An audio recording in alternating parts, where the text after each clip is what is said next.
সবাই একটু সহযোগিতা করবেন তাদের জন্য, সকলে দোয়া করবেন আর তাদেরকে আল্লাহ যেন রক্ষা করে। দেখুন গাড়িটা আসতেছে টান নিয়ে, মানুষের টান নিয়ে আসছে। এখানে দেখুন, এখানে টান নিয়ে আসছে, আপনারা একটু লক্ষ্য করে দেখুন। ভাই ভালো আছেন? টান টান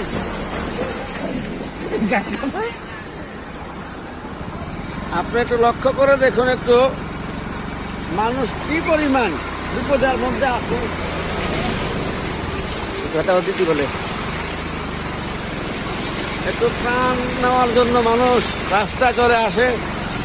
আরে কি যে অবস্থা! তাদের জন্য সকলে দোয়া করবেন, দিল থেকে দোয়া করবেন। দোকানের ভিতরে পানি, দোকানের ভিতরে পানি। এই তুই গাটা কথা সাইয়া দিস। দেখা না এই আমি একদিন দিয়ে তো তাই